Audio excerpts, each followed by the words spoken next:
ხალხნო, იცით თქვენ თუ არა რომ ჯანმრთელობის ფასი არაფერია ცხოვრებაში. ოღონ მართლა, ანუ ჯანმრთელი რო ხარ, ეს ნიშნავს ყველაფერს დღევანდელ დროში.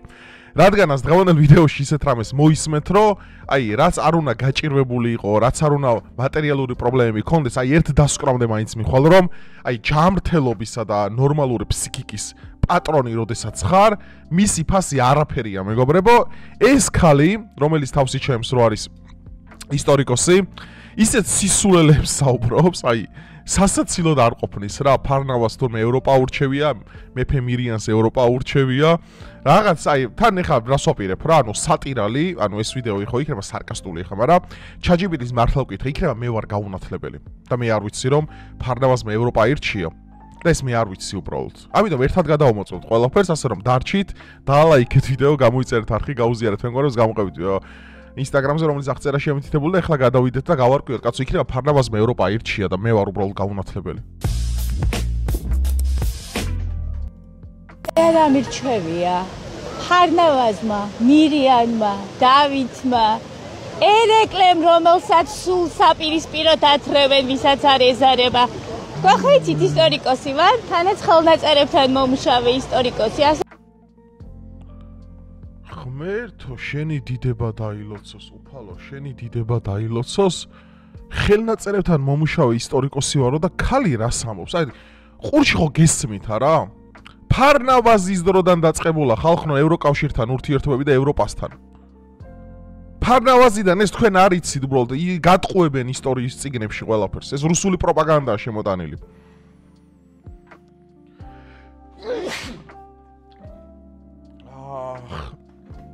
დაჟე დავაცემინე დავამტკიცე. ბიჭო ზოგს რა გარეკილი აქვს, ღმერთო შენი დიდება დაილოცოს. ჯანმრთელობა რა კაი რამეა, ვაიმე. მე ვფიქრობ რომ ევროპაა ჩვენი ბუნებრივი კარდიოგრამა, ჩვენი გენეტიკური კოდი. გენეტიკური კარდი გულის ექიმთან მინდა წასვლა და მაინტერესებს რენტგენს რო გადამიღებს, კატს რო გადამიღებს თუ გამოჩნდება ევროპა ჩემ შინაგანად. მართლა მაინტერესებს. და კომენტარებში დაწერეთ სად შეიძლება წავიდე კარდიოგრამას ადიღებენ კარგად, იმიტომ რომ მე შეიძლება ბნელი ვარ ახლა, შეიძლება ის ამომიგდოს, რუსეთი ამომიგდოს რა. ვინმე ვინც ჯანმრთელი ხართ, აბა მიდით კარდიოგრამაზე გადაიღეთ და მაინტერესებს ევროპას თუ გენეტიკურ კოდში ამოგიგდებთ. მართლა მაინტერესებს. ამიტომ ყველაფერს მიუხედავად ჩვენ მივედით უკვე იმ სტადიამდე, რომ ჩვენი ოჯახი გველოდება. მართლა გველოდებიან. გველოდება, კაია კალასი გველოდება. ფარნავას თურმე კაია კალასი წერდა რა, პირველად. და ჟოზე ბორელი წერდა ფარნავას რო კაროჩეო რა, დაპირისპირებები ეს ქუჯი-მუჯი რაღაცები შეწყვიტეო რა, ეგეთი რაღაცები არ გინდაო რა. შემოდი ევროპულ ოჯახშიო, რა ქვია, ქართულ მონეტას არ გამოჭრიო და ქართულ დამწერლობას შემოიტანო, მაგამდე ევრო გაატარეო. და ფარნავაზმა მაგაში რო არ დაუჯერა ხალხნო, ჟოზე ბორელს მაგიტომ იწყება მე ეს უბედურებები და მთელი ამები და რაღაც. თორე ხა ფარსმანქველს ხა ევროკავშირში გაუხსნეს ზეგლი. ფარსმანქველი რო ჩავიდა ჟოზე ბორელმა გაუხსნა იქ ზეგლი რომის წინ. ეს თქვენ გასწავლიან რუსულ რაღაცებს, ნარატივებს და რაღაცებს, რომის იმპერია არ არსებობდა მაშინ. მაშინ რა ევროკავშირი, ევრო იყო საერთო ესე ფულადი ერთეული და ის იყო რა ქვია რა, სოციალური დახმარებები მაშინაც იყო რომში. აი რომს მაგალითად გალელები შეყავდა, როგორც ფრანგებს შეყავთ დღეს და სოციალურ დახმარებებზე სვავდნენ. და ის კიდე რა, ანუ სერიოზულად ვამბობ რა. და გალელების გარდა აი ბრიტანული ისენი რო იყო, ხო იცით, აი ბრიტანელები ვინებიც იყვნენ. აი სოციალურ დახმარებებზე იჯდნენ ეგენი, კაცო. ის იყო რა ქვია, მაკრონი მართავდა მაშინ იმას რა ქვია, გალიას. და ისე უყვარდათ რომაელებს, რომ აი შემოდი ჩვენთან ევროპაში, ევროკავშირშიო რამე, რომ აი სუ ეფერებოდნენ, სუ კოცნიდნენ მაგათ რა. აი ესეთი არ ვიცი ხალხმა, ხო სიგიჟია უბრალოდ რა. უნდა ეკაიფო. მე ვეკაიფები უბრალოდ. ხა ისღა დარჩა რომ ერთი დეტალია. ფარნავაზი ვახსენე და ფარნავაზის დროიდან ჩვენ ყოლია კარგი ყოლია მატრიცაში მოხდა აქ რაღაც ის რა ქვია გლიჩი მოხდა რა. ყველა უნდა ეთქვა და ყოლია და რაღაც მოხდა აი მატრიცაში ეგრე ხდება, აი კატამ თუ გადაირბინა, რაღაც მატრიცაში იცვლება ხოლმე, რაღაც ეგეთი რამე მოხდა, რუსთაველზე შემაშავმა კატამ გადაირბინა სადღაც. სუფალი, ნაკლებად კარგი, ცუდი, ზაქიჭამია, მაგრამ მოღალატე არასოდეს არ ყოლი. არა, ქართველებს ისტორიაში მოღალატე სატყოლია, კაცო, რა სისულელებს ლაპარაკობს.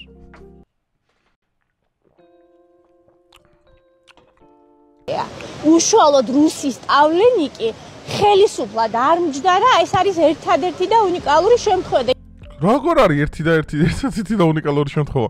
რუსეთი ხო პრეფექტებს და იმას მეფის ნაცვლებს აყენებდა საქართველოში. შვილიო. ისტორია ისწავლე შვილიო. არ აყენებდა რუსეთი თავის ნაცვლებს საქართველოში. რომელი გინა საქართველოს კარკახეთის დამოუკიდებლობის გაუქმებიდან. 21 წლის ოკუპაციამდე. შვილიო ისტორია ისწავლე ისტორია. აი ეს რო გასწავლის არ მოიდია დარხეული გაქვს ბიჭო. იმდენად ანომალიაა, რომ აუცილებლად მოვიშორებთ როგორც იმ სიმას. იცით როგორ ქვეყანაში მინდა ვიცხოვ. აი მაგრამ მაინტერესებს ამას როგორ ქვეყანაში უნდა ცხოვრება. ანა ქალს რომელიც საკუთარ თავს ისტორიკოსად იჩემებს, რომელსაც ჯერა რომ ფარნავას ევროპა უნდა და ეხლა ChatGPT-ს და უნდა გავხსნარ და გავიწდეთ. მე კიდევ ერთხელ შეიძლება მე ვარ გაუნათლებელი კაცო. შეიძლება თქვენს გაუნათლებლები ხართ. ხალხო ამან ნამდვილი ისტორია იცის. მე გეუნები და უნდა გადავამოწვოთ ამის მერ ChatGPT-ს ვკითხოთ რა. რა, ხშირად ნიმუშოდ გვაქვს ის ევროპაში რაც ახლა არის, მაგრამ ჩვენ ისტორიულ წყაროებში ეს არის ზუსტად. ჩვენ გვაქვს მე-12 საუკუნის საეკლესიო ხელნაწერი, სადაც ჯვაროსანი რაინდების მინაწერია. ნახე, ჯვაროსანი რაინდების მინაწერი როა, ჩემო ისტორიკოსო, მან ჯვაროსნები გვეხვეწებიან ლაშქრობებში მონაწილეობას. და იცი რატო ეუნება უარს ქართველი მეფე მთავრები და ასე შემდგომ, დავითიდან დაწყებული. რომ მათ ომებში ჩვენ არ მონაწილეობთ. ისინი ჩვენ გვეხვეწებიან, მაგრამ ჩვენ არ მონაწილეობთ, იმიტომ რომ ჩვენ უვლით ჩვენს რეგიონს. რა ენაზე ვთქვა მეტი? ხო არის გიორგი ბრწყინვალის დროსაც არის მინაწერები, როდესაც რაინდებს აქვთ მინაწერი ტამპლიერებს მაგალითად. რატო არ მონაწილეობთ? იმიტომ რომ რატომღაც იმ ქართველ მეფეებს საქართველოს და კავკასია ადარდებთ. რატომღაც? არ ვიცი. ევროპა, თურმე ევროპას დომებიათ. დავით აღმაშენებელსაც ევროპაში შესვლა უნდოდა. აი ესეთი უბედური რო ხარ, არ ვიცი. ჩვენ გვაქვს ქართული ხელნაწერები, არაბული მინაწერებით, ანუ მულტიკულტურული. ხო, აი მულტიკულტურული საქართველო. ყველა ადამიანი რო თავისუფალია, ისეთ სახელმწიფოში მინდა ცხოვრება.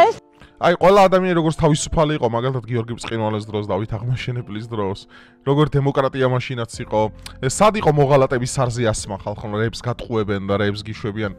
სად იყო ხელის მოკვეთა დანაშაულზე, სად იყო ხუცესისთვის გადაცემა და მე ადგილობრივი სათემო ესე გადაწყვეტილებები და შემდგომ ამით კანონის აღსრულება. სად იყო, კაცო, პირველი ფარნავაზი იყო პირველი თურმე ისტორიაში, ვისაც ლიბერალური დემოკრატია მიუღია საქართველოში რა. და ფარნავას უთქია რომ რუსეთი ოდესმე გაჩნდებაო, აი მე-10 საუკუნეში ეგეთ კიევსკა ერასია გაჩნდებაო რა და წინასწარ მე სტოპირიოს ავიღებო და დავიწყებო ევროპული კურსით სიარულსო. გაიგეთ? მოგეუბნებით ფარსმან ქველი ხალხო, ფარსმან ქველი ჯოზეფ ბორელმა გაუხსნა იმას მარსის იმაში რა ქვია ტაძარში, ის არ ძეგლი. ჯოზეფ ბორელი იყო ის არანაირ რომი მანდარ იყო. ჯოზეფ ბორელმა გაუხსნა იმისათვის რომ რა ქვია გამტკიცებული იყო ქართულ-ევროპული ურთიერთობები. მოდი ChatGPT ჩავართოთ ორი წამი. აი ხა მე, აი ძმა ვაი აქ მტკიცდება, შეიძლება მე გაუნათლებელი ვარ, ბაზარი არა, შეიძლება ეს მართლა ისტორიკოსია და ჩვენ გაუნათლებლები ვართ. აი ვკითხე ძმაო, აგერ ChatGPT-ს, აი ფარნავაზმა ევროპა ირჩია? მარტივი კითხვა. ხო თქვა, ისტორიკოსმა ხო თქვა, კაცო. ვამოწევ აგერ, აი ხელოვნური ინტელექტთან, მეტი რა ვქნა. ფარნავაზ პირველი, ქართლის იბერიის პირველი მეფე, რომელიც ველიწად აღრიცხვით მე-4-მე-3 საუკუნეებში მართავდა ისტორიულ წყაროებში, საერთოდ არ არის დაკავშირებული ევროპის არჩევასთან. მე ვარ ChatGPT იმას არ იცის ევროპა. ესეც მე მგონი, ეს რუსის აგენტი მგონია მე ხალხო.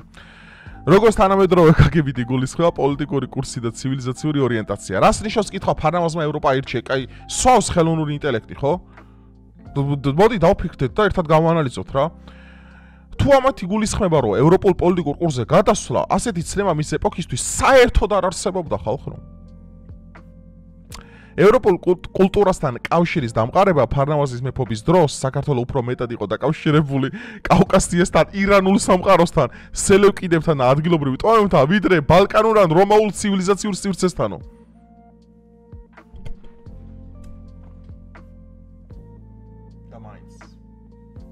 და მაინც ფარნავაზმა ევროპა ირჩია. ეს რუსული პროპაგანდაა ხალხო, რეალობით. რუსული პროპაგანდა, ChatGPT არის რუსეთის აგენტი. არასწორი ისტორიას გვეუბნება. ფარნავაზმა ევროპა ირჩია. კაი, მოდი შემდეგი. ცივილიზაციური არჩევანი ევროპა vs აზია. ეს იდეაც ბევრად უფრო გვიანდელია. ეს ყველაფერი ხდება მე-18 და მე-19 საუკუნეებიდან. რა იყო რეალურად ფარნავაზის არჩევანი? მოდი, აბა რა იყო? ისტორიული წყაროების მიხედვით მესამე წიგნი ქართლის ცხოვრების, მშვენიერი წყარო მოიტანა. დაამყარა ქართლში ცენტრალიზირებული სამეფო ხელისუფლება. შექმნა ფეოდალური ადმინისტრაციული სისტემა სასპასოები და ქართული დამწერლობა ლეგენდის მიხედვით. მის დროს ქართული გარკვეულწილად დამოკიდებული იყო სელევკიდების სირიის ბერძნულ-პალესტინური სახელმწიფოებზე, რაც ნიშნავს იმას, რომ ჰელენისტურ, ხო, ბოდიში სამყაროსთან ურთიერთობა, მაგრამ ეს ევროპის არჩევა ნამდვილად არ იყო. მისი მეფობა ცდილობდა ადგილობრივი კულტურისა და ერთიანი საქართველოს სახელის ჩამოყალიბებას, არა რომელიმე ცივილიზაციის პოლიტიკურ ჩარჩოში შესვლასო. მოკლე პასუხი, არა, ფარნავაზ ევროპა არ აურჩევია. რადგან მის ეპოქაში ასეთი ცნება არ არსებობდა ესეთი ცნება. აი ესეთი დებილები რო ხართ, შიგევროპელები, მაგიტომაც დაგცინით. აი ესეთი უბრალოდ შლუნგები ხართ, ხალ, უბრალოდ დებილი ხარ. ან უბრალოდ გამოშტერებული ხარ. აი უბრალოდ უნდა გეკაიფო. ამიტომ ჟოზე ბორელი მართავდა რომის იმპერიას. და ესა რუსული პროპაგანდა. ვინც გეუბნებათ, რომ ფარნავაზს თურმე სელევკიდებთან ქონია საქმე და აქ აგვარებდა, ეს რუსული პროპაგანდაა. ღმერთო. მე მგონი ჯანმრთელობის ფასი მართლა არაფერი არ არის. მგონი ჯანმრთელი რო ხარ, ეს უკვე ძალიან დიდი მადლია. რო ტვინში არ გიჭირს. ან თქვენ წარმოგიდგენიათ ხალხო, რა დონის ფსიქიკურ აშლილობასთან გვაქვს საქმე, არა? ევროპაში სადაც ბიჭო 1 საუკუნის წინ ყავდათ ჰიტლერი. 2-3 საუკუნის უკან იყო გილეოტინა. 4-5 საუკუნის წინ იყო ისენი, რა ქვია, დაღრჩობა, ხელის მოკვეთა, სახის აძრობა, გავარვარებულ ხარში ჩასმა და მრავალი სხვა, დაჟე ამაზე ადრე ვიდეო მიდევ, ძალიან დიდი ხნის წინ დავდე, როდესაც საუბრობ რა სიკვდილის მექანიზმები არსებობდა ევროპულ ცივილიზაციაში. იყო შავი ჭირი, იყო რელიგიური ომები, იყო კოცონზე ადამიანის დაწვა. ანუ რაც კი არსებობს უბედურება ამ სამყაროში ყველაფერი ევროპაში იყო გარკვეულ დრომდე და ეს უბედური მე მეუნება რომ ფარნავაზის არჩევანი იყო ევროპა?